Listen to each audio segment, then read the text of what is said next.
ಮೊದಲನೇದಾಗಿ ಅವ್ರಿಗೆ ಯಾಕೆ ರೇಪ್ ಮಾಡುವಂತ ಮನಸ್ಥಿತಿ ಬರುತ್ತೆ, ಯಾಕೆ ರೇಪ್ ಮಾಡಬೇಕು ಅಂತ ಅನ್ಸುತ್ತೆ? ಒಂದು ರೇಪಿಸ್ಟ್ನ ಮನಸ್ಥಿತಿಯನ್ನು ನಾವು ಅರ್ಥ ಮಾಡ್ಕೊಳ್ಬೇಕು ಅಂದರೆ ಅದರ ಹಿಂದಿನ ಮೋಟಿವೇಶನ್ ಕೂಡ ನಾವು ಅರ್ಥ ಮಾಡ್ಕೊಳ್ಬೇಕು. ನಾನೇ ಹೇಳ್ದಂಗೆ ಪವರ್ ನೀಡ್, ಕೋಪ ವ್ಯಕ್ತಪಡಿಸೋ ರೀತಿ, ಸೆಕ್ಷುವಲ್ ನೀಡ್, ಒಂದು ಅವಕಾಶ ಬಂದಿದೆ ಅದನ್ನು ಉಪಯೋಗಿಸ್ಕೊಳ್ಳೋಣ, ಅಥವಾ ಪಿಯರ್ ಪ್ರೆಷರ್, ಇವೆಲ್ಲನೂ ಕಾರಣ ಆಗ್ಬೋದು.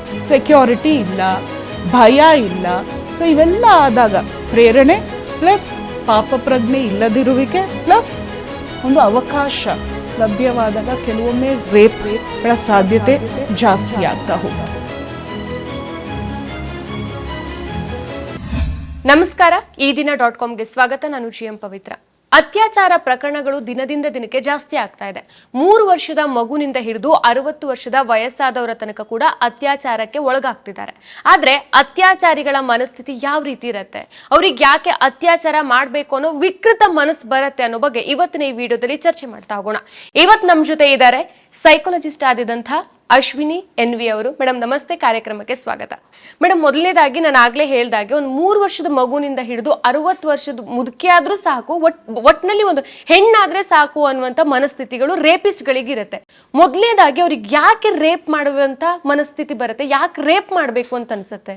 ಪವಿತ್ರ ಅವರೇ, ಫಸ್ಟ್ ಆಫ್ ಆಲ್ ಈ ಒಂದು ಟಾಪಿಕ್ನ ಬಗ್ಗೆ ನಾವು ಡಿಸ್ಕಷನ್ ಮಾಡ್ತಿರೋದು ಬಹಳನೇ ಮುಖ್ಯವಾದ ಒಂದು ಟಾಪಿಕ್ ಇದು.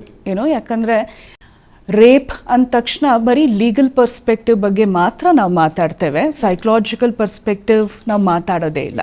ನೀವು ಕೇಳ್ದಂಗೆ ರೇಪಿಸ್ಟ್ನ ಮನಸ್ಥಿತಿ ಯಾವ ರೀತಿ ಇರುತ್ತೆ ಅಂತ ನಾವು ಅರ್ಥ ಮಾಡ್ಕೊಳ್ಬೇಕು ಅಂದರೆ, ಮೊದಲನೆಯದಾಗಿ ಈ ರೇಪಿಸ್ಟ್ಗಳು ನಾನಾ ರೀತಿಯಲ್ಲಿ ಇರ್ತಾರೆ. ಡಿಫ್ರೆಂಟ್ ಟೈಪ್ಸ್ ಆಫ್ ರೇಪಿಸ್ಟ್ಸ್ ಇರ್ತಾರೆ. ಉದಾಹರಣೆಗೆ ಒಂದು ರೀತಿಯ ರೇಪಿಸ್ಟ್ಸ್ಗೆ ಅವ್ರಿಗೆ ಪವರ್ ಮೋಟಿವೇಶನ್ ಜಾಸ್ತಿ ಇರುತ್ತೆ. ಪವರ್ ಅಂದ್ರೆ ಏನು, ಒಂದು ಬಲ ಪ್ರದರ್ಶನ ಮಾಡೋಂಥ ಅವ್ರದ್ದು ಇಚ್ಛೆ ಬಹಳನೇ ಇರುತ್ತೆ. ಇಂಥವರು ಕೆಲವೊಮ್ಮೆ ಮಕ್ಕಳನ್ನ ಟಾರ್ಗೆಟ್ ಮಾಡ್ತಾರೆ. ಬಹುಶಃ ಅವರ ಬೇರೆ ಆಸ್ಪೆಕ್ಟ್ ಆಫ್ ಲೈಫಲ್ಲಿ ಕೆಲಸದಲ್ಲೋ ಅಥವಾ ಅವರಿರುವಂತಹ ಸಾಮಾಜಿಕವಾದ ಪರಿಸ್ಥಿತಿಯಲ್ಲೋ ಅವ್ರಿಗೆ ಎಲ್ಲೋ ಒಂದು ಕಡೆ ಕೀಳರಿಮೆ ಇರ್ಬೋದು. ಬಟ್ ಅದನ್ನ ಒಂದು ಸುಪೀರಿಯಾರಿಟಿ ಕಾಂಪ್ಲೆಕ್ಸ್ ಆಗಿ ಅವರ ಪವರ್ನ ಎಕ್ಸರ್ಟ್ ಮಾಡೋದು, ಬಲ ಪ್ರದರ್ಶನನ ಕೆಲವೊಮ್ಮೆ ಮಕ್ಕಳ ಮೇಲೆ ಮಾಡ್ಬೋದು. ಬಟ್ ಅಥವಾ ರೇಪ್ ಮಾಡಬೇಕಾದ್ರೇ ಬಹಳ ಶೋಷಣೆ ಕೊಟ್ಟು ರೇಪ್ ಮಾಡೋಂಥ ಮನಸ್ಥಿತಿಯವರಾಗಿರ್ತಾರೆ. ಇವರು ಯಾರು ರೇಪಿಸ್ಟ್ಸ್. ಇವ್ರಿಗೆ ಯಾವ ಒಂದು ನೀಡ್ ಇರುತ್ತೆ ಅಂದರೆ ಪವರ್ ನೀಡ್ ಇರುತ್ತೆ. ಇನ್ನು ಎರಡನೇ ರೀತಿಯ ರೇಪಿಸ್ಟ್ಸ್ ಯಾರಪ್ಪ ಅಂದರೆ, ಇವ್ರಿಗೆ ಆ್ಯಂಗರ್ ಜಾಸ್ತಿ, ಕೋಪ, ಕ್ರೋಧ. ಬಹುಶಃ ಬೆಳೀತಾ ಅವರ ಚೈಲ್ಡ್ಹುಡ್ ಎಕ್ಸ್ಪೀರಿಯನ್ಸ್ ಆಘಾತಕಾರಿಯಾಗಿರ್ಬೋದು ಅಥವಾ ಅವ್ರಿಗೆ ಶೋಷಣೆ ಆಗಿರ್ಬೋದು. ಇದು ಒಂದು ಜಸ್ಟಿಫಿಕೇಶನ್ ಅಲ್ಲ, ಬಟ್ ಒಂದು ಕಾರಣ. ಕೋಪ ಬಹಳಷ್ಟು ಇದೆ, ಅದು ಅಗ್ರೆಸಿವ್ ಆಗಿ ವ್ಯಕ್ತವಾಗ್ತಿದೆ. ಆ ಅಗ್ರೆಸಿವ್ ಮೆಂಟಾಲಿಟಿಯಲ್ಲಿ ಅವರು ಇನ್ನೊಬ್ಬರ ಒಂದು ಹಕ್ಕಿನ ಉಲ್ಲಂಘನೆಯನ್ನ ಮಾಡ್ಬೋದು, ರೇಪ್ಸ್ ಆಗಂತ ಸಾಧ್ಯತೆ ಇದೆ. ಇವರು ಎರಡನೇ ರೀತಿಯವರು. ಮೂರನೇ ರೀತಿಯ ರೇಪಿಸ್ಟ್ಸ್ ಯಾರಪ್ಪ ಅಂದರೆ, ಸೆಕ್ಷುವಲ್ ಫ್ರಸ್ಟ್ರೇಷನ್ ಇರೋರು ಆಗಿರ್ಬೋದು. ಅಲ್ಲಿ ಕೂಡ ಸೇಡಿಸಮ್ ಜಾಸ್ತಿ ಇರೋರು ಇರ್ತಾರೆ, ಅಥವಾ ನಾನ್ ಸೇಡಿಸ್ಟಿಕ್ ರೇಪಿಸ್ಟ್ಸು ಇರ್ತಾರೆ. ರೇಪ್ ಮಾಡಬೇಕಾದ್ರೇನೆ ಕಿರುಕುಳ ಕೊಟ್ಟು ನಾವು ನೋಡಿದೀವಿ ಅಲ್ಲ, ಎಷ್ಟೋ ಕೇಸ್ ಚಿತ್ರಹಿಂಸೆ ಕೊಟ್ಟು ಕೆಲವೊಮ್ಮೆ ಅದು ಮರ್ಡರ್ಗೂ ಕನ್ವರ್ಟ್ ಆಗಂತ ಚಾನ್ಸಸ್ ಇರುತ್ತೆ. ಇದು ಮೂರನೇ ರೀತಿಯವರು. ಈ ನಾಲ್ಕನೇ ರೀತಿ ರೇಪಿಸ್ಟ್ ಯಾರಪ್ಪ ಅಂದರೆ, ವಿ ಕಾಲ್ ದೆಮ್ ಆಪರ್ಚುನಿಸ್ಟಿಕ್ ರೇಪಿಸ್ಟ್ಸ್. ಏನು ಆಪರ್ಚುನಿಸ್ಟಿಕ್ ರೇಪಿಸ್ಟ್ಸ್ ಅಂದರೆ, ಅವಕಾಶ ಸಿಕ್ತು, ಈ ಹಿಂದೆ ಅವರು ರೇಪ್ ಮಾಡಬೇಕು ಅಂತ ಅಂದ್ಕೊಂಡಿದ್ರೋ ಇಲ್ವೋ ಗೊತ್ತಿಲ್ಲ, but may be alcohol influence ಇರ್ಬೋದು, ಅಥವಾ ಒಂದು ಅವಕಾಶ ಲಭ್ಯ ಆಯಿತು, ಇಲ್ಲಿ ನಾನು ರೇಪ್ ಮಾಡಿದ್ರೆ ನಾನು ಸಿಕ್ಕಾಕೊಳ್ಳಲ್ಲ ಅನ್ನೋ ಒಂದು ಮನಸ್ಥಿತಿ ಅವ್ರನ್ನ ಕೆಲವೊಮ್ಮೆ ರೇಪ್ ಮಾಡೋಂಥ ಒಂದು ವಿಕೃತ ಕಾರ್ಯದಲ್ಲಿ ಅವರು ತೊಡ್ಕೊಂಡು ಬಿಡ್ತಾರೆ. ಇನ್ನು ನೋಡಿ, ನಾವು ಬಹಳಷ್ಟು ಸಲ ಗ್ಯಾಂಗ್ ರೇಪ್ಗಳ ಬಗ್ಗೆನೂ ನಾವು ಎಷ್ಟೊಂದು ಕೇಸಸ್ ಇದೆ. ಇಲ್ಲಿ ಗ್ಯಾಂಗ್ ರೇಪ್ ಆಗಬೇಕು ಅಂದಾಗ ಎಷ್ಟೋ ಸಲ ಸೈಕಾಲಜಿಸ್ಟ್, ನನ್ನ ಸ್ಟೂಡೆಂಟ್ಸ್ ಕೂಡ ನನ್ನನ್ನು ಕೇಳ್ತಾರೆ, ಏನಂದರೆ ಎಲ್ಲರಿಗೂ ಒಟ್ಟಿಗೆ ಈ ರೀತಿಯ ಒಂದು ಮನಸ್ಥಿತಿ ಬಂದುಬಿಡುತ್ತೆ. ಒಂದು 5 ಜನ ಇರ್ತಾರೆ ಅಂತ ಇಟ್ಕೊಳ್ಳಿ, 5 ಜನಕ್ಕೂ ಒಟ್ಟಿಗೆ ಈ ರೀತಿಯ ಒಂದು ವಿಕೃತ ಮನಸ್ಥಿತಿಗೆ ಹೇಗೆ ಜಾರ್ತಾರೆ ಅಂತ ನೋಡಿ. ಅಲ್ಲಿ ನಾವು ಒಂದು ಕಾನ್ಸೆಪ್ಟನ್ನು ಅರ್ಥ ಮಾಡ್ಕೊಳ್ಬೇಕು. ಇದು ಪಿಯರ್ ಪ್ರೆಷರ್ ಇರ್ಬೋದು. ಒಂದಿಬ್ಬರಿಗೆ ರೇಪ್ ಮಾಡೋ ಒಂದು ಮನಸ್ಥಿತಿ ಇರ್ಬೋದು, ಇನ್ನು 3 ಜನ ಹಿಂಗೆ ಮಾಡಬಾರ್ದು ಆ ರೀತಿ ಮನಸ್ಥಿತಿ ಇರಬಹುದು. ಬಟ್ ಅಲ್ಲಿ ಈ ಸ್ನೇಹಿತರ ಒತ್ತಡ ಎಷ್ಟರ ಮಟ್ಟಿಗೆ ಇರುತ್ತೆ ಅಂದರೆ ಏನೋ ಒಂದು ಪ್ರೂವ್ ಮಾಡ್ಕೊಳ್ಬೇಕೆ, ನಾನು ಕೂಡ ಏನೋ ಇಂತಹ ಚಟುವಟಿಕೆಗಳಲ್ಲಿ ತೊಡಗಿಕೊಳ್ಬಹುದು, ಅಲ್ಲಿ ಸ್ನೇಹಿತರ ಒಂದು ಶಬಾಷ್ ಏನೋ ಬೇಕು. ಆಕ್ಚುಲಿ ಇದನ್ನ ನಾನು ಓಪನ್ ಆಗಿ ಹೇಳ್ಬೇಕು ಅಂತಂದ್ರೆ ನಾನು ಗಂಡ್ಸು ಅಂತ ಪ್ರೂವ್ ಮಾಡ್ಕೊಳ್ಬೇಕು. ಅನ್ಫಾರ್ಚುನೇಟ್ಲಿ ನೋಡಿ, ಸೊ ಗ್ಯಾಂಗ್ ರೇಪ್ ಕೂಡ ಒಂದು ರೀತಿಯಾದಂತಹ ಒಂದು ಮನಸ್ಥಿತಿ. ಅದಕ್ಕೆ ಕಾರಣ ಏನಪ್ಪಾ ಅಂದ್ರೆ ಪಿಯರ್ ಪ್ರೆಷರ್, ಕನ್ಫಾರ್ಮಿಟಿ ಅಂತ. ಕನ್ಫಾರ್ಮಿಟಿ ಅಂದ್ರೆ ಒಂದು 4 ಜನ ಮಾಡ್ತಿದ್ದಾರೆ, ನಾನು ಹಂಗೆ ಮಾಡಲ್ಲ ಅಂದ್ರೆ ಏನ್ ಅನ್ಕೊಂಡ್ಬಿಡ್ತಾರೋ ಅದಕ್ಕೆ ನಾನು ಮಾಡ್ಬಿಡ್ತೇನೆ ನೋಡಿ. ಸೊ ಅದರಿಂದ ಒಂದು ರೇಪಿಸ್ಟ್ನ ಮನಸ್ಥಿತಿಯನ್ನ ನಾವು ಅರ್ಥ ಮಾಡ್ಕೊಳ್ಬೇಕು ಅಂದ್ರೆ ಅದ್ರ ಹಿಂದಿನ ಮೋಟಿವೇಶನ್ ಕೂಡ ನಾವು ಅರ್ಥ ಮಾಡ್ಕೊಳ್ಬೇಕು. ನಾನೇ ಹೇಳ್ದಂಗೆ ಪವರ್ ನೀಡ್, ಕೋಪ ವ್ಯಕ್ತಪಡಿಸೋ ರೀತಿ, ಸೆಕ್ಷುವಲ್ ನೀಡ್, ಏನೋ ಒಂದು ಅವಕಾಶ ಬಂದಿದೆ ಅದನ್ನು ಉಪಯೋಗಿಸ್ಕೊಳ್ಳೋಣ, ಅಥವಾ ಪಿಯರ್ ಪ್ರೆಷರ್, ಇವೆಲ್ಲನೂ ಕಾರಣ ಆಗ್ಬೋದು. ಈಗ ಮತ್ತೆ ರೇಪ್ ಅನ್ನ ಯಾಕೆ ಮಾಡ್ತಾರೆ ಅಂತ ನೋಡಿ, ಇದಕ್ಕೆ ಒಂದು ಸ್ಟ್ರೇಟ್ ಫಾರ್ವರ್ಡ್ ಆನ್ಸರ್ ಇಲ್ಲ. ಬಟ್ ನಾವು ಅರ್ಥ ಮಾಡ್ಕೊಳ್ಬೇಕು ಅಂದರೆ, ಈಗ ನಾನು ಹೇಳ್ದಂಗೆ ಮೋಟಿವೇಶನ್ಗಳು ನಾನಾ ರೀತಿಯ ಮೋಟಿವೇಶನ್ಸ್ ಇರ್ಬೋದಲ್ಲ. ನಾನು ಹೇಳ್ದಂಗೆ ಪವರ್, ಆ್ಯಂಗರ್, ಸೆಕ್ಷುವಲ್ ಫ್ರಸ್ಟ್ರೇಷನ್ ಇರ್ಬೋದು, ಅಥವಾ ಪಿಯರ್ ಪ್ರೆಷರ್ ಇರ್ಬೋದು, ಅಥವಾ ಅವಕಾಶ ಸಿಕ್ತು. ಈಗ ನಾವು ಅಂದ್ಕೊಳ್ಬೋದು ಇವರೆಲ್ಲನೂ ನಾರ್ಮಲ್ ಜನ ತಾನೆ, ಇವ್ರಿಗೆ ಹೆಂಗೆ ಇಂತಹ ವಿಕೃತ ಮನಸ್ಥಿತಿ ಬಂದ್ಬಿಡ್ತು ಅಂತ. ಈಗ ನೋಡಿ, ಒಂದು ಕಡೆ ಫಸ್ಟು ಮೋಟಿವೇಶನ್ ಇದೆ, ಒಂದು ಯಾವುದೋ ಇವ್ 4ರಲ್ಲಿ 5ರಲ್ಲಿ ಯಾವುದೋ ಒಂದಿದೆ. ನಾವು ಅಂದ್ಕೊಳ್ಬೋದು ಇವ್ರಿಗೇನು ಪಾಪ ಪ್ರಜ್ಞೆ ಕಾಡಲ್ವಾ? ಏನೋ ನೀವೇ ಹೇಳ್ದಂಗೆ 3 ವರ್ಷದ ಮಗು ಮೇಲೆ ಅತ್ಯಾಚಾರ ಆಗ್ತಿದೆ, 60 ವರ್ಷ, ಇನ್ನು ಮಧ್ಯದಲ್ಲಿರೋ 20-30 ವರ್ಷದವ್ರ ಮೇಲೆ ದಿನ ಆಗ್ತಿದೆ. ದಿನ ಅಲ್ಲ, ನಿಮಿಷಕ್ಕೂ ಆಗ್ತಾ ಇದೆ. ನಾವು ಅಂದ್ಕೊಳ್ಬೋದು ಏನು ಇವ್ರಿಗೇನು ಗಿಲ್ಟ್ ಇಲ್ವಾ, ಪಾಪ ಪ್ರಜ್ಞೆ ಇಲ್ವಾ? ನೋಡಿ, ಅಲ್ಲಿ 2ನೇ ಹಂತದಲ್ಲಿ ಏನಾಗುತ್ತೆ, ಒಂದು ಮೋಟಿವೇಶನು. 2ನೇ ಹಂತದಲ್ಲಿ ಏನಾಗುತ್ತೆ ಅಂದರೆ, ಕೆಲವೊಮ್ಮೆ under the influence of alcohol ಅಂತ ಇಟ್ಕೊಳ್ಳಿ, ಆ ಪಾಪ ಪ್ರಜ್ಞೆ ಕಮ್ಮಿ ಆಗೋಗ್ಬಿಡುತ್ತೆ. ಈಗ ಕರೆಕ್ಟಾ ಇದ್ದಾರೆ ವ್ಯಕ್ತಿ, ಆಲ್ಕೋಹಾಲ್ ಇಲ್ಲ, ಪಾಪ ಪ್ರಜ್ಞೆ ಇರಬಹುದು, ಬಟ್ ಕುಡಿತಾ ಕುಡಿತಾ ಏನಾಗುತ್ತೆ, ನಮಗೆ ಯೋಚನೆ ಮಾಡೋ ಒಂದು ಸಾಮರ್ಥ್ಯನೇ ಹೋಗ್ಬಿಡುತ್ತೆ. ಸೊ ಈಗ ಒಂದು ಪ್ರೇರಣೆ ಇದೆ, ಜೊತೆಗೆ ಈಗ ಪಾಪ ಪ್ರಜ್ಞೆ ಕಮ್ಮಿ ಆಗ್ತಾ ಇದೆ. ಯಾಕಂದ್ರೆ may be under the influence of alcohol. ಅಥವಾ ಸೆಕೆಂಡ್ಲಿ, ಇದು ಬಹಳನೇ ಮುಖ್ಯ, ಏನು, ಈಗ ಪಾರ್ನ್ ಅಡಿಕ್ಷನ್. ಈಗ ಪಾರ್ನ್ ಅಡಿಕ್ಷನ್ ಅಲ್ಲಿ ಏನಾಗುತ್ತೆ ಅಂದ್ರೆ, ಮೊದಲು ಒಂದು ಪಾರ್ನ್ ನೋಡ್ತಾರೆ ಅಂತ ಇಟ್ಕೊಳ್ಳಿ, ಅರೆ ಅದು ನೋಡಿ ಎಷ್ಟು ವೈಲೆನ್ಸ್ ಇದೆಯಪ್ಪ ಅಂತ ಅನ್ಕೊಂಡ್ರು ಅಂತ ಇಟ್ಕೊಳ್ಳೋಣ ಒಬ್ಬ ವ್ಯಕ್ತಿ. ಬಟ್ ಅದನ್ನೇ 100 ಸಲ ನೋಡ್ತಾ ಇದ್ರೆ ಏನಾಗುತ್ತೆ, ರೂಢಿ ಆಗೋಗ್ಬಿಡುತ್ತೆ. ಆ ರೂಢಿ ಆದಾಗ ಅದು ಸ್ವಭಾವನೇ ಆ ರೀತಿ ಆಗುವಂತಹ ಒಂದು ಚಾನ್ಸಸ್ಸು ಇರುತ್ತೆ. ಉದಾಹರಣೆಗೆ ನಾವೇ ಯೋಚನೆ ಮಾಡೋಣ, ಎಷ್ಟೋ ಸಲ ನಾವು ಒಂದು ಹಾರರ್ ಮೂವಿ ನೋಡ್ತೀವಿ ಅಂತ ಇಟ್ಕೊಳ್ಳಿ, ಮೊದಲನೇ ಸೀನ್ ಹೆಂಗ್ ನೋಡ್ತೀವಿ, ಭಯವಾಗಿ ನೋಡ್ತೀವಿ, ಏನಪ್ಪ ಇದು ಹಿಂಗಿದೆ ಅಂತ. ಎಂಡ್ ಆಫ್ ದ ಮೂವಿ ಕಣ್ ಬಿಟ್ಕೊಂಡು ಆರಾಮಾಗಿ ನೋಡ್ಬೋದು. ಇನ್ನೂ ಜಾಸ್ತಿ ಒಂದೇ ದಿನ ಒಂದು 3-4 ಆ ರೀತಿ ಮೂವಿ ನೋಡಿಬಿಟ್ರೆ, ಒಂದು 3ನೇ ಮೂವಿ ಆಗಸ್ಟ್ರಲ್ಲಿ ಹಾರರ್ ಥರನೇ ಇರಲ್ಲ. ವೆರಿ ಸಿಮಿಲರ್ ನೋಡಿ. ಪಾರ್ನ್ ಅಡಿಕ್ಷನ್ ಆದಾಗ ಏನಾಗುತ್ತೆ ಅಂದರೆ, ಮೊದಲನೇ ಸಲ ನೋಡಿದಾಗ ಒಂದು ಪಾಪ ಪ್ರಜ್ಞೆ ಇರ್ಬೋದು, ಬಟ್ ಸತತವಾಗಿ ನೋಡ್ತಾ ಅದು ವೈಲೆಂಟ್ ಪಾರ್ನ್ ನೋಡಿದಾಗ ಇಡೀ ಪ್ರಪಂಚನೇ ಹೀಗಿದೆ, ಅದರಲ್ಲಿ ನಾನು ಒಬ್ಬ ಈ ರೀತಿ ಆದರೆ ವಾಟ್ ಅ ಬಿಗ್ ಡೀಲ್ ನೋಡಿ. ಆ ಮನಸ್ಥಿತಿ ಯಾವ ಮಟ್ಟಿಗೆ ಹೋಯ್ತು ಅಂದರೆ, ಅಲ್ಲಿ ಪಾಪ ಪ್ರಜ್ಞೆ ಕಮ್ಮಿ ಆಗ್ತಾ ಹೋಯ್ತು. ಇಂತಹ ಮನಸ್ಥಿತಿ ಪ್ಲಸ್ ಮದ್ಯಪಾನ ಅಥವಾ ಇನ್ಯಾವುದೋ ಒಂದು ಡ್ರಗ್ ಅಡಿಕ್ಷನ್ ಅಂತ ಟೈಮಲ್ಲಿ ಏನಾಗುತ್ತೆ ಅಂದರೆ, ಪಾಪ ಪ್ರಜ್ಞೆಗೆ ಆಸ್ಪದ ಇಲ್ಲ. ಈಗ ನೆಕ್ಸ್ಟ್ ಹಂತದಲ್ಲಿ ಏನು, ಒಂದು ಅವಕಾಶ ಕೂಡ ಬಂದಿದೆ. ಈಗ ಉದಾಹರಣೆಗೆ ಏನೋ ಹಾಸ್ಪಿಟಲಲ್ಲಿ ಪಾಪ ಡಾಕ್ಟರ್ ಮಲಗಿದ್ರು ಅಂತ ಹೇಳ್ತಾರೆ, ಏನೋ ಅವಕಾಶ, ಅಲ್ಲಿ ಯಾರು ಸೆಕ್ಯೂರಿಟಿ ಗಾರ್ಡ್ಸ್ ಇಲ್ಲ, I am not talking about one case, but just as an example, security ಇಲ್ಲ, ಭಯ ಇಲ್ಲ. ಸೊ ಇವೆಲ್ಲ ಆದಾಗ ಪ್ರೇರಣೆ ಪ್ಲಸ್ ಪಾಪ ಪ್ರಜ್ಞೆ ಇಲ್ಲದಿರುವಿಕೆ ಪ್ಲಸ್ ಒಂದು ಅವಕಾಶ ಲಭ್ಯವಾದಾಗ ಕೆಲವೊಮ್ಮೆ ರೇಪ್ಗಳ ಸಾಧ್ಯತೆ ಜಾಸ್ತಿ ಆಗ್ತಾ ಹೋಗುತ್ತೆ. ಓಕೆ, ಈಗ ಒಬ್ಬ ವ್ಯಕ್ತಿ ಒಂದ್ಸಲ ಆತ ರೇಪಿಸ್ಟ್ ಅಂತ ಆದ್ಮೇಲೆ ಆತನ ತಲೆಯಲ್ಲಿ ಯಾವೆಲ್ಲ ವಿಚಾರಗಳು ಓಡ್ತಾ ಇರತ್ತೆ? ಇಲ್ಲಿ ಒಂದೇ ರೀತಿಯ ಆಲೋಚನೆ ಎಲ್ಲರಿಗೂ ಬರುತ್ತೆ ಅಂತ ಹೇಳೋದಕ್ಕಾಗಲ್ಲ. ಕೆಲವೊಂದು ಉದಾಹರಣೆಗಳನ್ನ ತಗೊಳ್ಳೋಣ. ಮೊದಲನೇದಾಗಿ ಬಹಳಷ್ಟು ಜನಕ್ಕೆ ರೇಪ್ ಆದ ನಂತರ ಭಯ ಆಗ್ಬಿಡ್ಬೋದು, ಅರೆ ನಾನು ಮಾಡಿಬಿಟ್ಟಿದ್ದೀನಿ, ಸಿಕ್ಕಾಕೊಂಡ್ಬಿಡ್ತೀನಿ. ಎಲ್ಲಿ ಭಯ ಆಗುತ್ತೆ ಅಲ್ಲಿ ಕೆಲವೊಮ್ಮೆ ಅವರು ಈಗ ವಿಕ್ಟಿಮ್ಸ್ಗೆ ಇನ್ನಷ್ಟು ಬ್ಲ್ಯಾಕ್ ಮೇಲ್ ಮಾಡ್ಬೋದು. ಕೆಲವೊಮ್ಮೆ ಏನೋ ರೇಪ್ ಆಯಿತು, ಅವ್ರು ಕಂಪ್ಲೇಂಟ್ ಮಾಡಿಬಿಟ್ರೆ ಅದಕ್ಕೆ ಅವ್ರ ಮೇಲೆ ಕೆಲವೊಂದು ಥ್ರೆಟ್ಸ್ ಅವರು ಇದು ಮಾಡ್ಬೋದು, ಭಯದಿಂದ ಇನ್ನೊಬ್ರಿಗೆ ಬೆದರಿಕೆ ಮಾಡೋಂಥ ಸಾಧ್ಯತೆ ಇದೆ. ಕೆಲವೊಮ್ಮೆ ನೋಡಿ ವೆರಿ ವೆರಿ ಅನ್ಫಾರ್ಚುನೇಟ್, ಆ ಭಯ ಪ್ಲಸ್ ಪಾಪ ಪ್ರಜ್ಞೆ ಎಷ್ಟರ ಮಟ್ಟಿಗೆ ಹೋಗ್ಬೋದು ಅಂದರೆ ಆ ಒಂದು ಎವಿಡೆನ್ಸಸ್ನ ಅಳ್ಸಾಕೋದಕ್ಕೆ ಯಾವ ಹಂತಕ್ಕಾದರೂ ಹೋಗ್ಬೋದು. ಸೊ ಮೊದಲನೇ ರಿಯಾಕ್ಷನ್ ಏನಾಗ್ಬೋದು, ಭಯ. ಜನರಿಗೆ ಗೊತ್ತಾಗ್ಬಿಟ್ರೆ ಅನ್ನೋ ಭಯ, ಕಾನೂನಿನ ಕೈಗೆ ಸಿಕ್ಕಾಕೊಂಡ್ಬಿಟ್ರೆ ಅನ್ನೋ ಭಯ ಆಗಬೇಕು. ಕೆಲವೊಬ್ರಿಗೆ ಅದಾಗುತ್ತೆ. ಎರಡನೇದಾಗಿ ಕೆಲವೊಬ್ಬರು ಎಷ್ಟು ಡಿಸೆನ್ಸಿಟೈಸ್ ಆಗೋಗ್ಬಿಟ್ಟಿರ್ತಾರೆ. ಏನು ಡಿಸೆನ್ಸಿಟೈಸೇಷನ್ ಅಂದರೆ ಸೀರಿಯಲ್ ರೇಪಿಸ್ಟ್ಸ್, ಏನೋ ರೇಪ್ ಮಾಡೋದು, ಮೇ ಬಿ ವಿಕ್ಟಿಮ್ಸ್ ಕಂಪ್ಲೇಂಟ್ ಮಾಡಿಲ್ಲ, ಸೊ ಅದಕ್ಕೆ ಸತತವಾಗಿ ಈ ಥರ ಮಲ್ಟಿಪಲ್ ಟೈಮ್ಸ್ ರೇಪ್ ಮಾಡಿ ಅವರು ಡಿಸೆನ್ಸಿಟೈಸ್ ಅಂದರೆ it's just another number, 10th time, ಏನೋ ಆ ರೀತಿ. ಸೊ ಅಲ್ಲಿ ಪಾಪ ಪ್ರಜ್ಞೆನೂ ಇಲ್ಲ, ಭಯನೂ ಇಲ್ಲ, ಇನ್ನೊಬ್ರಿಗೆ ನಾನು ಮಾಡಿರೋ ಕೆಲಸದಿಂದ ಇನ್ನೊಬ್ರಿಗೆ ಎಷ್ಟು ನೋವಾಗಿದೆ ಅನ್ನೋ ಒಂದು ಅವ್ರಿಗೆ ಆಲೋಚನೆನೂ ಬರಲ್ಲ. So desensitised reaction.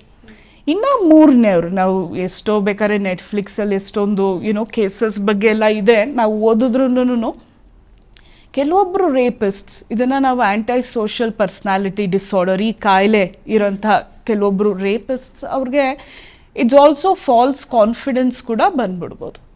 It's like I have raped, ಸಿಕ್ಕಾಕೊಂಡಿಲ್ಲ, ಕಂಪ್ಲೇಂಟ್ ಆಗಿಲ್ಲ, ಸೊ ಇನ್ನಷ್ಟು ಫಾಲ್ಸ್ ಮಾಡ್ಬೋದು. ಸೊ ಅದಕ್ಕೆ ಯಾವಾಗಲೂ ನಾವು ಕಾನೂನು ಬಹಳ ಸ್ಟ್ರಿಂಜೆಂಟ್ ಆಗಿರಬೇಕು. ಯಾಕೆ ಅಂದರೆ ಈ ರೀತಿಯಾದಂತಹ ರಿಯಾಕ್ಷನ್ಸ್ಗಳು ನೋಡಿ, ನಾನು ಸಿಕ್ಕಾಕೊಂಡಿರ ಇದ್ಬಿಡ್ತೀನಿ, ಈ ರೀತಿ ಮನಸ್ಥಿತಿ ಬಂದಾಗ ಭಯನೂ ಇಲ್ಲ, ಪಾಪ ಪ್ರಜ್ಞೆನೂ ಇಲ್ಲ, ಫಾಲ್ಸ್ ಕಾನ್ಫಿಡೆನ್ಸ್ ಬೇರೆ. ಸೊ ಅದರಿಂದ we need to be very careful about rapist mindset. ಈ ಟೈಮ್ನಲ್ಲಿ ಮೇಡಮ್ ಬಹುಶಃ ರಾತ್ರಿ ಒಂದು 11 ಗಂಟೆ ಟೈಮಿಗೆ ಯಾವುದೋ ಒಂದು ಹುಡುಗಿ ಒಬ್ಳೆ ಹೋಗ್ತಾ ಇದ್ಲು ಅಂತಂದ್ರೆ ಅದನ್ನ ಅವಕಾಶ ಅಂತ ಯೋಚನೆ ಮಾಡುವಾಗ, ಅದನ್ನ ನಾನು ಅವಕಾಶ ಅಂತ ಯೋಚನೆ ಮಾಡಿ ನಾನೇನಾದ್ರೂ ಮಾಡಿದ್ಮೇಲೆ ಕಾನೂನು ನನಗೆ ಯಾವ ರೀತಿ ಶಿಕ್ಷೆ ಕೊಡ್ಬೋದು ಅನ್ನೋ ಒಂದು ಭಯ ಇದ್ದಿದ್ರೆ ಆ ವ್ಯಕ್ತಿ ಮುಂದುವರಿಲಿಕ್ಕೆ ಹಿಂದೆ ಮುಂದೆ ಯೋಚನೆ ಮಾಡ್ತಾ. ಬಟ್ ಕಾನೂನಿನ ಬಗ್ಗೆ ಭಯ ಇಲ್ಲದೆ ಇದ್ದಾಗಲೇ ಆ ವ್ಯಕ್ತಿ ಒಂದ್ ಹೆಜ್ಜೆ ಮುಂದೆ ಇಡೋದಲ್ವಾ? ಹೌದು, ಡೆಫಿನೆಟ್ಲಿ. ಕೆಲವೊಮ್ಮೆ ಕಾನೂನಿನ ಬಗ್ಗೆ ಭಯ ಇಲ್ಲ, ಕೆಲವೊಮ್ಮೆ ಕಾನೂನಿನ ಬಗ್ಗೆ ಮಾಹಿತಿನೇ ಇಲ್ಲ. ಫಾರ್ ಎಕ್ಸಾಂಪಲ್, ನಾವು ಇಲ್ಲಿ ರೇಪ್ ಅಂತ ತಗೊಂಡಾಗ ಎಷ್ಟೋ ಸಲ ಮ್ಯಾರೈಟಲ್ ರೇಪ್ಸ್, ಅಲ್ಲಿ ಮದುವೆ ಇದೆ ಬಟ್ ಅವರ ಒಂದು ಸೆಕ್ಷುವಲ್ ಎಂಗೇಜ್ಮೆಂಟ್ ಎಷ್ಟು ವಿಕೃತವಾಗಿರುತ್ತೆ, ಅಲ್ಲಿ ಆ ಮಹಿಳೆಗೂ ಗೊತ್ತಿಲ್ಲ, ಇದಕ್ಕೂ ಕೂಡ ವಿ ಕ್ಯಾನ್ ಸೀಕ್ ಹೆಲ್ಪ್ ಅನ್ನೋದು ಗೊತ್ತಿರಲ್ಲ. ಸೊ ಒಂದು ಕಾನೂನಿನ ಬಗ್ಗೆ ಭಯ, ಇನ್ನೊಂದು ಕಾನೂನಿನ ಬಗ್ಗೆ ಮಾಹಿತಿನೇ ಇಲ್ದಿರ ಇರಬೇಕಾದ್ರೆ ಕೆಲವೊಮ್ಮೆ ನೋಡಿ ರೇಪಿಸ್ಟ್ಸ್ ಅಥವಾ ಅಂತಹ ಮನಸ್ಥಿತಿ ಇರೋರು ಬಲಿಷ್ಠರಾಗ್ತಾ ಹೋಗ್ಬಿಡ್ತಾರೆ. ಸೊ ಲೀಗಲ್ ಲಿಟ್ರಸಿ ಅಂದರೆ ಕಾನೂನಿನ ಬಗ್ಗೆ ಅರಿವು ನಾವು ಮೂಡಿಸ್ಬೇಕು, ಬಹಳನೇ ಮುಖ್ಯ ಅದು. ಈಗ ಮತ್ತೊಂದಂತಂದ್ರೆ, ಈಗ ಸಾಮಾನ್ಯವಾಗಿ ನಮ್ಮ ಕಾನೂನು ಏನು ಹೇಳತ್ತಂದ್ರೆ, ಯಾವುದೇ ವ್ಯಕ್ತಿ ತಪ್ಪು ಮಾಡಿದ್ರೆ ಆತನನ್ನ ಜೈಲಿಗೆ ಹಾಕಿ ಆತನ ಮನ ಪರಿವರ್ತನೆ ಮಾಡಿ ನೆಕ್ಸ್ಟ್ ಆತ ತಪ್ಪು ಮಾಡದೇ ಇರೋ ಹಾಗೆ ಹೊರಗೆ ಬರಲಿ ಅಂತ.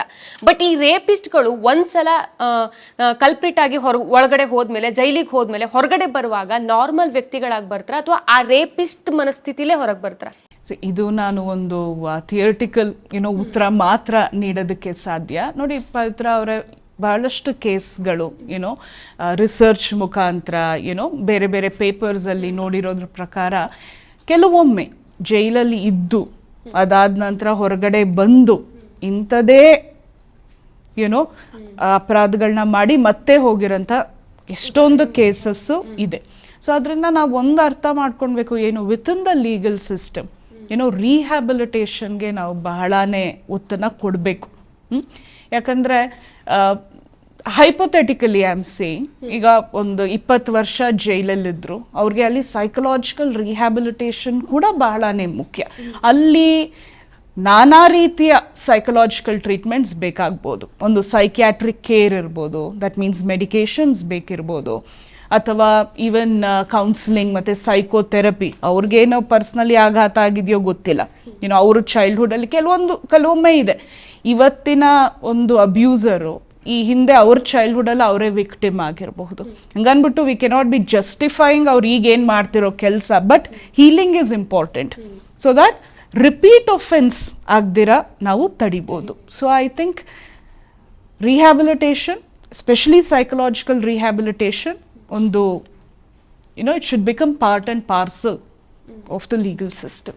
ಮೇಡಮ್, ಈಗ ಮತ್ತೊಂದೆಂತ ಅಂತಂದ್ರೆ, ಈಗ ಸಣ್ಣ ಸಣ್ಣ ಆಟ ಆಡೋ ಮಕ್ಕಳನ್ನೆಲ್ಲ ಎತ್ಕೊಂಡು ಹೋಗಿ ರೇಪ್ ಮಾಡುವಂಥದ್ದಾಗಿರ್ಬೋದು, ಅಥವಾ ಅವರಿಗೆ ಲೈಂಗಿಕ ಕಿರುಕುಳ ಕೊಡುವಂಥದ್ದಾಗಿರ್ಬೋದು, ಆ ಮನಸ್ಥಿತಿ ಬಗ್ಗೆ ಹೇಳಿ. ಅವ್ರ ಮನಸ್ಥಿತಿ ಎಷ್ಟು ವಿಕೃತ ಆಗಿರುತ್ತೆ ಅಂತ.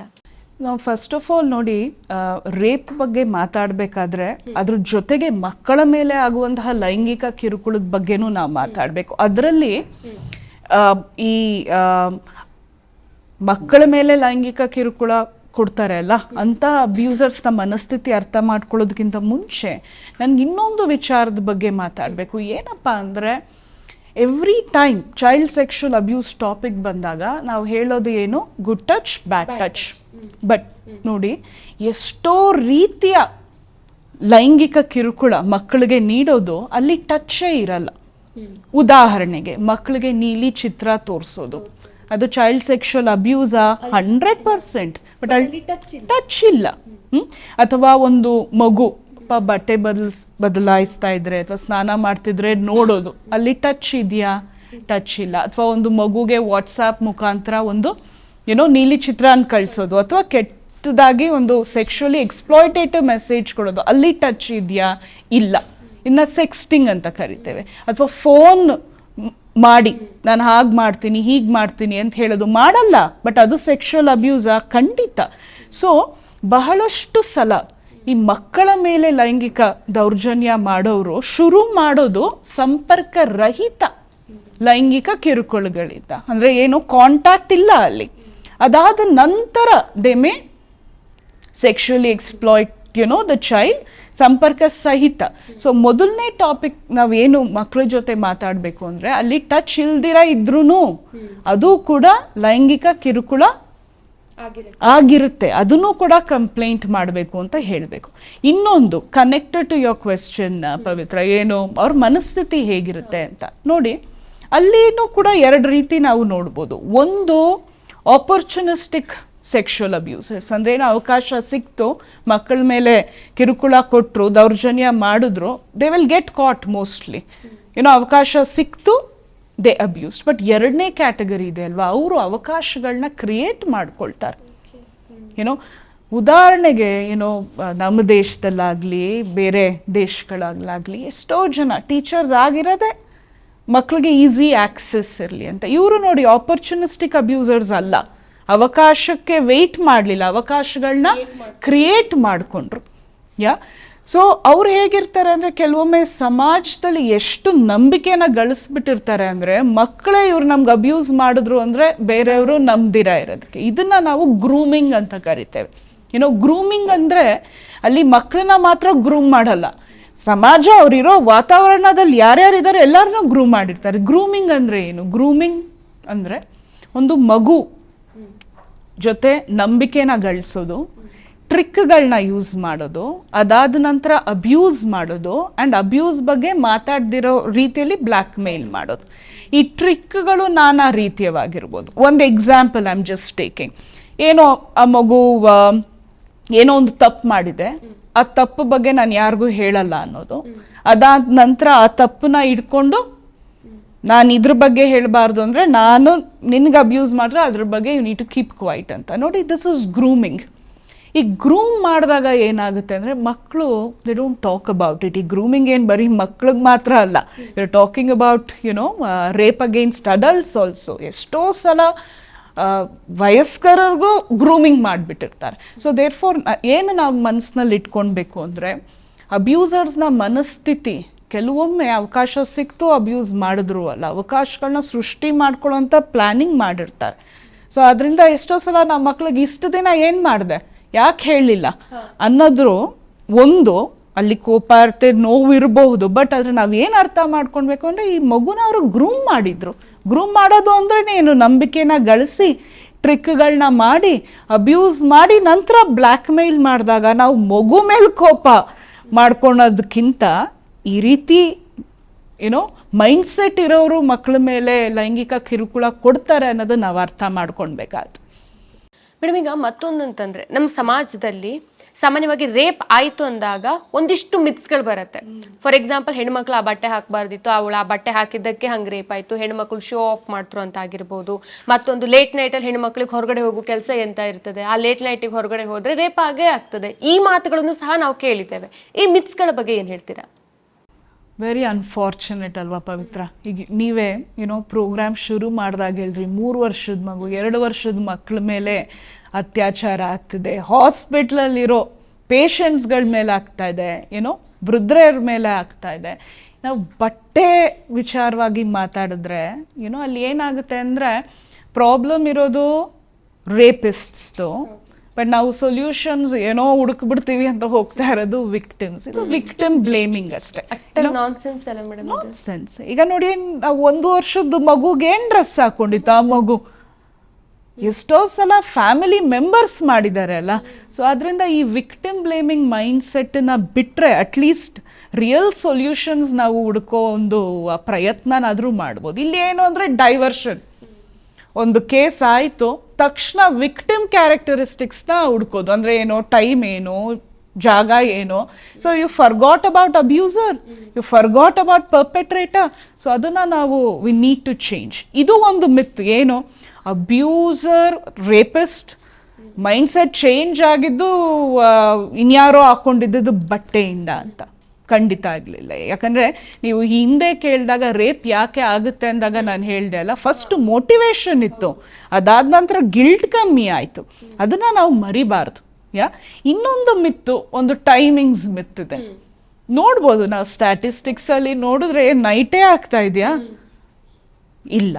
ಆ್ಯಂಡ್ ಇನ್ನೊಂದು ಮಿತ್ ಇದೆ, ಒಂದು ವರ್ಗದ ಜನರ ಮೇಲೆ ಮಾತ್ರ ಅತ್ಯಾಚಾರ ಆಗುತ್ತೆ ಅಥವಾ ಒಂದು ವರ್ಗದ ಜನರು ಮಾತ್ರ ಅತ್ಯಾಚಾರ ಮಾಡ್ತಾರೆ.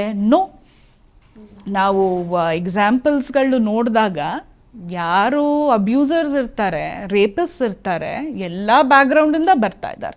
ಸೊ ಅದರಿಂದ ಈ ಒಂದು ಮಿತ್ಗಳಿಂದ ಏನಾಗುತ್ತೆ ಅಂದರೆ ಡಿಸ್ಟ್ರಾಕ್ಷನ್ ಆಗೋಗ್ಬಿಡುತ್ತೆ. ನಾವು ಸೊಲ್ಯೂಷನ್ನ ಹುಡ್ಕೋದಕ್ಕೆ ಆಗಲ್ಲ. ಬಟ್ ನಂಬರ್ 1 ಮಿತ್ ಏನಪ್ಪ ಅಂದರೆ ವಿಕ್ಟಿಮ್ನ ಕಾರಣ ಮಾಡಿಬಿಡೋದು. ಐ ಥಿಂಕ್ ಆ ಒಂದು ಮೈಂಡ್ಸೆಟ್ಟಿಂದ ಸಮಾಜ ಹೊರಗೆ ಬಂದಿಲ್ಲ ಅಂದರೆ will also be part of the problem. ಇದನ್ನು ನೋಡಿ, ಇದು ವೆರಿ ಇಂಪಾರ್ಟೆಂಟ್. ಮೊದಲು ವಿಕ್ಟಿಮ್ಸ್ ಅಥವಾ ಸರ್ವೈವರ್ಸ್ಗೆ ಮೊದಲನೇ ಆಘಾತ ಅಂದರೆ ಪ್ರೈಮರಿ ಟ್ರಾಮಾ ಯಾವುದು, ಅವ್ರಿಗೆ ಅನುಭವಿಸಿರೋ ಒಂದು ನೋವು, ಅದೇ ಒಂದು ಪ್ರೈಮರಿ ಟ್ರಾಮಾ. ಸೆಕೆಂಡ್ರಿ ಟ್ರಾಮಾ ಏನಪ್ಪ ಅಂದರೆ ಈ ಜನಗಳ ರಿಯಾಕ್ಷನ್. ಅದು ಫ್ಯಾಮಿಲಿ ಮೆಂಬರ್ಸ್ ಆಗಿರ್ಬೋದು ಅಥವಾ ನೇಬರ್ಸ್ ಆಗಿರ್ಬೋದು ಅಥವಾ ಜನರಲಿ. ಸೊ ಆಲ್ರೆಡಿ ವಿಕ್ಟಿಮೈಸ್ ಆಗಿರೋವ್ರಿಗೆ ನಾವು ಇಂತಹ ಒಂದು ಕ್ವೆಶ್ಚನ್ಸ್ನ ಕೇಳಿ ಅಥವಾ ಪ್ರತಿಕ್ರಿಯೆ ಕೊಟ್ಟು ಇನ್ನಷ್ಟು ವಿಕ್ಟಿಮೈಸ್ ಮಾಡೋದು equally part of the, I would say, crime. ಮತ್ತೆ ಎಷ್ಟೋ ಪ್ರಕರಣಗಳು ದಾಖಲಾಗದೆ ಇರೋದಕ್ಕೆ ಇದು ಕೂಡ ಕಾರಣ ಆಗುತ್ತೆ. ಪ್ರತಿ ಸಲನೂ ವಿಕ್ಟಿಮ್ನೇ ಕಾರಣ ಆಗೋ ರೀತಿ ಮಾತಾಡೋದು. ಓಕೆ, ಈಗ ಮತ್ತೊಂದಂತಂದ್ರೆ ಮೇಡಮ್, ಈಗ ಸೆಕ್ಸ್ ಎಜುಕೇಶನ್ ಅಂತ ಬಂದಾಗ ಒಂದು ಮಗುವಿಗೆ ಪ್ರೈಮರಿ ಲೆವೆಲಲ್ಲಿ ಆಗಿರ್ಬೋದು ಅಥವಾ ಹೈಸ್ಕೂಲಿಂಗ್ ಲೆವೆಲಲ್ಲಿ ಆಗಿರ್ಬೋದು, ಆ ಸೆಕ್ಸ್ ಎಜುಕೇಶನ್ ಅನ್ನೋದು ಎಷ್ಟು ಮುಖ್ಯ ಆಗುತ್ತೆ? ಐ ಥಿಂಕ್ ಸೆಕ್ಸ್ ಎಜುಕೇಷನ್ ಬಹಳನೇ ಮುಖ್ಯ. ಬಟ್ ಇಲ್ಲಿ ನಾನು ಸ್ವಲ್ಪ ಎಲಾಬ್ರೇಟ್ ಉತ್ತರ ಕೊಡ್ತೀನಿ. ನೋಡಿ, 2 ಕಾನ್ಸೆಪ್ಟ್ಸ್ ನಾವು ನೆನಪಿನಲ್ಲಿ ಇಟ್ಕೊಳ್ಬೇಕು. ಒಂದು ಸೆಕ್ಸ್ ಎಜುಕೇಷನ್, ಇನ್ನೊಂದು ಸೆಕ್ಷುವಾಲಿಟಿ ಎಜುಕೇಷನ್. ನನ್ನ ಪ್ರಕಾರ ಮಕ್ಕಳಿಗೆ ಬಹಳ ಮುಖ್ಯವಾದದ್ದು ಏನಪ್ಪ ಅಂದರೆ ಸೆಕ್ಷುವಾಲಿಟಿ ಎಜುಕೇಷನ್. ಏನು ಇದರ ವ್ಯತ್ಯಾಸನ ನೋಡೋಣ. ಮೊದಲನೇದಾಗಿ ಸೆಕ್ಸ್ ಎಜುಕೇಷನ್ ಅಂದರೆ ಏನು? ಲೈಂಗಿಕ ಕ್ರಿಯೆಯ ಬಗ್ಗೆ ಹೇಳ್ಕೊಡು. ಜನನಾಂಗಗಳು ಇವು, ಕಾಂಟ್ರಾಸೆಪ್ಟಿವ್ಸ್ ಇದು, ಅದನ್ನು ನಾವು ಹಿಂದೆ ಮಾತಾಡ್ತಿದ್ದಂಗೆ ಯಾವ ರೀತಿ ಟ್ರೈನ್ ಮಾಡ್ತಾರೆ ನಾವು ನೋಡಿದ್ವಿ. ನಮ್ಮ ಸ್ಕೂಲಲ್ಲೆಲ್ಲವಾ ಇದನ್ನ ಆಕ್ಚುಲಿ ಜಾಸ್ತಿ ಆಗ್ಬಿಡ್ಬೋದು ಹೇಳ್ತಿರೋದು. ನಮ್ಮ ಸ್ಕೂಲಲ್ಲೆಲ್ಲ ಅದೊಂದು ಪಾಠ ಬರ್ತದೆ ಹೈಸ್ಕೂಲಲ್ಲಿ, ಬಟ್ ಆ ಪಾಠನೇ ಸ್ಕಿಪ್. ನಮ್ಗೆ ಆ ಪಾಠದ ಬಗ್ಗೆ ಏನೂ ಇನ್ಫಾರ್ಮೇಶನ್, ನೀವು ಓದ್ಕೊಳ್ರಪ್ಪ, ಇಂಪಾರ್ಟೆಂಟ್ ಕ್ವಶನ್ಸ್ ಏನೇನು ಬರ್ತದೆ ನಾವು ಹೇಳ್ಕೊಡ್ತೀವಿ, ಇಷ್ಟೇ. ನಮ್ಗೆ ಸ್ಕೂಲಲ್ಲಿ ಜಾಸ್ತಿ ಆಯ್ತು, ಕುತೂಹಲ ಜಾಸ್ತಿ ಆಯ್ತು, ಎಜುಕೇಶನ್ ಕಡಿಮೆ ಆಯ್ತು, ಅದ್ರ ಬಗ್ಗೆ ನಾಲೆಜ್ ಕಡಿಮೆ ಆಯ್ತು.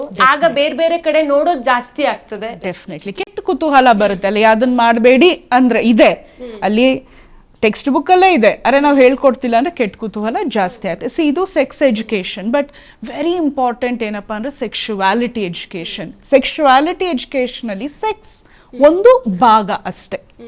ಉದಾಹರಣೆಗೆ 5 ವೆರಿ ಇಂಪಾರ್ಟೆಂಟ್ ಟಾಪಿಕ್ಸ್ ನಾವು ಮಕ್ಕಳಿಗೆ ಸೆಕ್ಷುವಾಲಿಟಿ ಎಜುಕೇಷನ್, ಲೈಂಗಿಕತೆಯ ಬಗ್ಗೆ ಹೇಳ್ಕೊಡ್ಬೇಕು. ಮೊದಲನೇದು ಅವರ ದೇಹದ ಬಗ್ಗೆ ಅವ್ರಿಗೆ ಕಂಫರ್ಟ್ ಇರಬೇಕು. ಎಷ್ಟೋ ಸಲ ನಾವು ನೋಡ್ತೇವೆ ಮಕ್ಕಳಿಗೆ ದೊಡ್ಡವರಾದ್ಮೇಲೂ ಅವರ ದೇಹದ ಬಗ್ಗೆನೇ ಅವ್ರಿಗೆ ಕಂಫರ್ಟ್ ಇಲ್ಲ, ಅವರ ದೇಹದ ಕೆಲವೊಂದು ಅಂಗಗಳನ್ನ ಅವ್ರು ಒಪ್ಕೊಂಡಿಲ್ಲ. ಸೊ ಫಸ್ಟು ನಾವು ಬಾಡಿ ಇಮೇಜ್ನ, ಹೆಲ್ತಿ ಬಾಡಿ ಇಮೇಜ್ನ ಮಕ್ಕಳಲ್ಲಿ ನಾವು ಬೆಳೆಸ್ಬೇಕು. ಉದಾಹರಣೆಗೆ ನಾನು ಹೇಳ್ತೀನಿ ನೋಡಿ, ನಾವು ಈ ಹಿಂದೆ ಗ್ರೂಮಿಂಗ್ ಬಗ್ಗೆ ಹೇಳಿದ್ವಿ ಅಲ್ಲ, ಅಲ್ಲಿ ಕೆಲವೊಮ್ಮೆ ಏನಾಗುತ್ತೆ ಅಂದರೆ, ಈಗ ಒಂದು ಮಗುಗೆ ಯಾರೋ ನಿನ್ನ ದೇಹ ಹಂಗಿದೆ, ನೀನು ಹೀಗಿದೆಯಾ, ನೀನು ಚೆನ್ನಾಗಿಲ್ಲ ಅಂತ ಹೇಳಿದ್ದಾರೆ ಮನೆಯವರೇ, ಅಥವಾ ಬಣ್ಣದ ಬಗ್ಗೆನೋ ಏನೋ ವೆಯ್ಟ್ ಬಗ್ಗೆನೋ ಮಾತಾಡಿದ್ದಾರೆ. ಆ ಮಗುಗೆ ಎಲ್ಲೋ ದೇಹದ ಬಗ್ಗೆ ಕೀಳರಿಮೆ ಇದೆ. ಅದೇ ಈ ಅಬ್ಯೂಸರ್ ಅದನ್ನು ಗಮನಿಸಿ ಪ್ರಶಂಸೆ ಮಾಡೋದು, ಅಪ್ರಿಷಿಯೇಟ್ ಮಾಡಿದಾಗ ಆ ಮಗುಗೆ ಏನು ಅನಿಸುತ್ತೆ, ನಮ್ಮ ಫ್ಯಾಮಿಲಿಯವರೇ ಯಾರು ನನ್ನನ್ನು ಅಕ್ಸೆಪ್ಟ್ ಮಾಡಿಲ್ಲ, ಬಟ್ ಇಲ್ಲಿ ಯಾರೋ ಒಬ್ಬ ವ್ಯಕ್ತಿ ನನ್ನ ಅಕ್ಸೆಪ್ಟ್ ಮಾಡಿದ್ದಾರೆ ಅಂದಾಗ ಅಲ್ಲಿ ಅಬ್ಯೂಸ್ ಆಗೋ ಸಾಧ್ಯತೆ ಜಾಸ್ತಿ ಆಗುತ್ತೋ ಇಲ್ವೋ. So as part of sexuality education ಮೊದಲು ನಾವೇನು ಮಾಡಬೇಕು, ಒಂದು ಹೆಲ್ತಿ ಬಾಡಿ ಇಮೇಜ್ನ ಮಕ್ಕಳಲ್ಲಿ ಬೆಳೆಸ್ಬೇಕು. ಅಕ್ಸೆಪ್ಟ್ ಯುವರ್ ಬಾಡಿ, ಬಾಡಿ ಎಲ್ಲಾರ್ದು ಸೇಮ್ ಇರಲ್ಲ, ಅಕ್ಸೆಪ್ಟ್ ಯುವರ್ ಬಾಡಿ ಅನ್ನೋದು ಒಂದು. ಎರಡನೇದು ಏನಪ್ಪ ಅಂದರೆ, ಈಗ ನೋಡಿ ಸೆಕ್ಷುವಲ್ ಆ್ಯಕ್ಟ್ ಬಗ್ಗೆ ನಾವು ಜನನಾಂಗಗಳ ಬಗ್ಗೆ, ಕಾಂಟ್ರಾಸೆಪ್ಟಿವ್ಸ್ ಬಗ್ಗೆ ಮಕ್ಕಳಿಗೆ ಹೇಳೋದಕ್ಕಿಂತ ಮುಂಚೆ ಒಂದು ಗೌರವಯುತವಾದಂತಹ ರೆಸ್ಪೆಕ್ಟ್ಫುಲ್ ಇಂಟಿಮೇಟ್ ರಿಲೇಷನ್ಶಿಪ್ ಯಾವ ರೀತಿ ಬೆಳೆಸ್ಬೇಕು ಅನ್ನೋದು ಹೇಳ್ಕೊಡ್ಬೇಕು ಬೇಡ. ಹೈಸ್ಕೂಲ್ ಮಕ್ಕಳು ಒಂದು 16 ವರ್ಷ 15 ವರ್ಷ ಇರ್ತಾರೆ, ಒಂದು 20 ವರ್ಷ ಆದಾಗ ನೀವು ಯಾವ ರೀತಿ ಇನ್ನೊಬ್ಬರನ್ನ ಗೌರವಿಸ್ಬೇಕು, ಆ ಸಂಬಂಧದಲ್ಲಿ ಯಾವ ರೀತಿ ನಂಬಿಕೆ ಇರಬೇಕು ಅದನ್ನು ನಾವು ಹೇಳ್ಕೊಡ್ದಿರ ಬರೀ ಸೆಕ್ಸ್ ಎಜುಕೇಷನ್ ಮಾಡಿದ್ರೆ ಇಟ್ಸ್ ಅನ್ ಇನ್ಕಂಪ್ಲೀಟ್ ವರ್ಕ್. ಮೂರನೇದು ನಾವು ಏನು ಹೇಳ್ಕೊಡ್ಬೇಕು ಅಂದರೆ, ಅಫ್ಕೋರ್ಸ್ ನಾನು ಹೇಳ್ದಂಗೆ ಸೆಕ್ಸ್ ಎಜುಕೇಷನ್, ಅದರಲ್ಲಿ ರೀಪ್ರೊಡಕ್ಟಿವ್ ಸಿಸ್ಟಮ್ ಬಗ್ಗೆ, ಕಾಂಟ್ರಾಸೆಪ್ಟಿವ್ಸ್ ಬಗ್ಗೆ we need to talk. But the most important thing as part of sexuality ಎಜುಕೇಷನಲ್ಲೇ ನಾವು ಅಬ್ಯೂಸ್ ಬಗ್ಗೆ ಹೇಳ್ಕೊಡ್ಬೇಕು. ಮೀನಿಂಗ್ ಇದೆಲ್ಲ ಗ್ರೂಮಿಂಗ್ ಮೆಥಡ್ಸ್, ನಾವು ಯಾವ ರೀತಿ ಅಸರ್ಟಿವ್ ಆಗಿ ನೋ ಅಂತ ಹೇಳಬೇಕು, ಅಥವಾ ಇಲ್ಲಿ ದ ಮೋಸ್ಟ್ ಇಂಪಾರ್ಟೆಂಟ್ ಕಾನ್ಸೆಪ್ಟ್ ಬಂದ್ಬಿಟ್ಟು ಕನ್ಸೆಂಟ್. ಕನ್ಸೆಂಟ್ ಅಂದರೆ ಏನು, ಒಂದು ಒಪ್ಪಿಗೆ. ಅದು ಇಲ್ಲ ಅಂದರೆ you cannot proceed with another person after you are an adult. ಇದನ್ನು ನಾವು ಕಲೀಲೇ ಇಲ್ಲ ಅಂದರೆ, ಆ ಕನ್ಸೆಂಟ್ ಅನ್ನೋ ಕಾನ್ಸೆಪ್ಟೇ ನಮಗೆ ಗೊತ್ತಿಲ್ಲ ಅಂದರೆ, sometimes you won't be able to equip children ಅಲ್ಲ. So therefore sex education, yes it's important, but even more important is sexuality education. ಈ ರೀತಿ ನಾವು ಸೆಕ್ಷುವಾಲಿಟಿ ಎಜುಕೇಷನಲ್ಲೇ ಲೈಫ್ ಸ್ಕಿಲ್ಸ್ ಹೇಳ್ಕೊಡ್ತಾ ಹೋದಾಗ, ಅಥವಾ ಲೈಫ್ ಸ್ಕಿಲ್ಸ್ ಬ್ರಾಡ್ ಹೆಡ್ಡಿಂಗ್, ಅದರ ಕೆಳಗಡೆ ನಾವು ಸೆಕ್ಷುವಾಲಿಟಿ ಎಜುಕೇಷನ್ ಬಗ್ಗೆ ಮಾಹಿತಿ ಕೊಟ್ಟಾಗ ನಿಜಕ್ಕೂ ಕೆಲವೊಂದು ಸಮಸ್ಯೆಗಳನ್ನ ನಾವು ಪ್ರಿವೆಂಟ್ ಮಾಡೋಂತಹ ಸಾಧ್ಯತೆ ಜಾಸ್ತಿ ಆಗ್ತಾ ಹೋಗುತ್ತೆ. ಅಂದರೆ ನಾವು ಮಕ್ಕಳಿಗೆ ಚಿಕ್ಕನಿಂದ್ರಿಂದಾಗೆ ಇದ್ರ ಬಗ್ಗೆ ಎಲ್ಲ ನಾಲೆಜ್ ಕೊಡ್ತಾ ಹೋದ್ರೆ ಮುಂದೊಂದು ದಿನ ಆ ವ್ಯಕ್ತಿ ನಾರ್ಮಲ್ ಆಗಿ ಇರೋಕ್ ಸಾಧ್ಯ ಆಗುತ್ತೆ. ಇಲ್ಲ ಅಂತಂದ್ರೆ ಎಜುಕೇಶನ್ ಇಲ್ಲ ಅಂತಂದ್ರೆ ಅದ್ರ ಬಗ್ಗೆ ಕೆಟ್ಟ ಕುತೂಹಲ ಇರುತ್ತೆ. ನೀವ್ ಹೇಳಿದಾಗೆ ಪಾರ್ನ್ ನೋಡುವಂತ ಸಾಧ್ಯತೆ ಜಾಸ್ತಿ ಇರುತ್ತೆ. ಅದರಿಂದನೇ ಎಷ್ಟೋ ಇನ್ಸಿಡೆಂಟ್ಗಳು ನಡೆಯುವಂತ ಸಾಧ್ಯತೆಗಳಿರುತ್ತೆ. ಇನ್ನೊಂದು ನಾವು ಗಮನಿಸಬೇಕಾಗಿರೋದು ರೇಪಿಸ್ಟ್ಸ್ನ ಆಟಿಟ್ಯೂಡ್. ಕೆಲವೊಮ್ಮೆ ನಾವು ನೋಡ್ತೇವೆ, ಗಿಲ್ಟ್ ಇರಲ್ಲ, ರಿಮೋರ್ಸ್ ಇಲ್ಲ, ಪಾಪ ಪ್ರಜ್ಞೆ ಇಲ್ಲ. ಬಹಳಷ್ಟು ಸಲ ಕೆಲವೊಂದು ರಿಸರ್ಚ್ ಆರ್ಟಿಕಲ್ಸಲ್ಲಿ ರೇಪಿಸ್ಟ್ಸು ಜಸ್ಟಿಫೈ ಮಾಡ್ಕೊಳ್ತಾ ಇದ್ದಾರೆ. ಜಸ್ಟಿಫಿಕೇಶನ್ ಅಂದರೆ ಏನು, ಆ ಮಹಿಳೆ ಡಿಸರ್ವ್ ಮಾಡ್ತಾರೆ, ಆ ಒಂದು ಮನಸ್ಥಿತಿ ಎಲ್ಲಿಂದ ಬರುತ್ತೆ? ಎಲ್ಲೋ ಒಂದು ಕಡೆ ಪೇಟ್ರಿಯಾರ್ಕಿ ಏನಿದೆ, ಪುರುಷ ಪ್ರಧಾನ ಒಂದು ಸಮಾಜದಲ್ಲಿ ಎಲ್ಲರಿಗೂ ಇರಲ್ಲ, ಬಟ್ ಕೆಲವೊಬ್ಬರಿಗೆ ಈ ರೀತಿಯಾದಂತಹ ಆಟಿಟ್ಯೂಡ್ ಇರ್ಬೋದು. ಏನು, ವಿ ಆರ್ ಅಪ್ ದೇರ್, ಈ ಒಂದು ಜೆಂಡರ್ ಅವರು ಇಲ್ಲಿದ್ದಾರೆ, ದೇ ಡಿಸರ್ವ್, ಈ ರೀತಿ ಇದು ಟಾಕ್ಸಿಕ್ ಮ್ಯಾಸ್ಕುಲಿನಿಟಿ ಆಗೋಗ್ಬಿಡುತ್ತೆ. ಸೊ ಈ ಒಂದು ಆಟಿಟ್ಯೂಡ್ ಕೂಡ ನಾವು ಬದಲಾಯಿಸಬೇಕು. ನಾವು ಈ ಹಿಂದೆ ಲೈಫ್ ಸ್ಕಿಲ್ ಎಜುಕೇಷನ್ ಬಗ್ಗೆ ಮಾತಾಡ್ತಿದ್ವಿ, ಅದ್ರ ಜೊತೆಗೆ ನೋಡಿ ಜೆಂಡರ್ ಸೆನ್ಸಿಟೈಸೇಷನ್ ಪ್ರೋಗ್ರಾಮ್ಸ್ ಬಹಳನೇ ಮುಖ್ಯ. ಯಾಕೆ ಮುಖ್ಯ ಅಂದರೆ, ಈ ರೀತಿಯಾದಂತಹ ಪೇಟ್ರಿಯಾರ್ಕಲ್ ಆಟಿಟ್ಯೂಡ್ಸ್ನ ನಾವು at least we can remove it or at least address it. ಮತ್ತೊಂದೆಂತ ಅಂದ್ರೆ, ಎಷ್ಟೋ ಜನ ರೇಪಿಸ್ಟ್ಗಳು ಕೋರ್ಟಲ್ಲಿ ನಿಂತ್ಕೊಂಡಿದ್ದಾಗ ನಾನು ಬೇಕಿದ್ರೆ ಅವಳನ್ನ ಮದುವೆ ಆಗ್ತೇನೆ ಅನ್ನುವಂಥ ನಾನ್ಸೆನ್ಸ್ ಉತ್ತರ ಕೊಡುವಂಥದ್ದು ಇದೆ. ಅದು ಎಷ್ಟರ ಮಟ್ಟಿಗೆ ಒಳ್ಳೆಯ ಆ್ಯಟಿಟ್ಯೂಡ್ ಅಲ್ಲ. ನೋಡಿ, ಎಲ್ಲೋ ಒಂದು ಕಡೆ ರೇಪ್ ಮಾಡೋದು, ಅದಾದ ನಂತರ ಯಾರು ಒಬ್ಬರ ಮೇಲೆ ಅಪರಾಧನ ಎಸಗಿದ್ದಾರೆ ಅವರು ನಾನು ಲೈಫ್ ಕೊಡ್ತೀನಿ. ವಾಟ್ ಇಸ್ ದಿಸ್ ಲೈಫ್ ಕೊಡೋದು ಅಂದ್ರೆ ಏನು? ಅವ್ರಿಗೆ ಆಲ್ರೆಡಿ ಲೈಫ್ ಇತ್ತು, ಹಾಳು ಮಾಡಿದೀರ ಮಾಡಿ ನಾನು. ಸೊ ಇದೆಲ್ಲ ನೋಡಿ, ಇದು ಪೇಟ್ರಿಯಾರ್ಕಲ್ ಮೈಂಡ್ ಸೆಟ್. ಇದು ಕೂಡ ನಾವು ಯುನೋ ಎಸ್ಪೆಷಲಿ ಮಕ್ಕಳು, ಬೆಳೀತಾ ಇರೋ ಮಕ್ಕಳು ಮಾತಾಡಬೇಕಾಗುತ್ತೆ. ಎಸ್ಪೆಷಲಿ ಲೈಫ್ ಸ್ಕಿಲ್ಸ್ ಎಜುಕೇಷನ್ ಮುಖಾಂತರ ಈ ಎಲ್ಲ ಇಶ್ಯೂಸ್ನ ನಾವು ಟ್ಯಾಕಲ್ ಮಾಡಬೇಕು. ಇಷ್ಟೊತ್ತು ನಮ್ಮ ಜೊತೆ ರೇಪಿಸ್ಟ್ಗಳ ಮನಸ್ಥಿತಿ ಯಾವ ರೀತಿ ಇರುತ್ತೆ ಅಂತ ಸಾಮಾನ್ಯ ಜನರಿಗೂ ಸಹ ಅರ್ಥ ಆಗೋ ಹಾಗೆ ಡೀಟೇಲ್ ಆಗಿ ಹೇಳಿದ್ದೀರಾ. ನಮ್ಮ ಕಾರ್ಯಕ್ರಮಕ್ಕೆ ಬಂದಿದ್ದಕ್ಕೆ thank you so much. Thank you so much Pavithra ಅವರೇ, ಥ್ಯಾಂಕ್ ಯು. ಸೊ ನೋಡಿದ್ರಲ್ವಾ, ರೇಪಿಸ್ಟ್ಗಳ ಮನಸ್ಥಿತಿ ಯಾವ ರೀತಿ ಇರುತ್ತೆ, ಅವರ ಮಾನಸಿಕ ಸ್ಥಿತಿ ಬಗ್ಗೆ ಚರ್ಚೆ ಮಾಡಿದ್ದೇವೆ. ನೀವು ಕೂಡ ಈ ವಿಡಿಯೋ ನೋಡಿದ್ರಾ? ಈ ವಿಡಿಯೋ ನೋಡಿ ನಿಮ್ಮ ಅನಿಸಿಕೆ ಏನು ಅನ್ನೋದನ್ನ ನಮಗೆ ಕಮೆಂಟ್ ಮೂಲಕ ತಿಳಿಸಿ.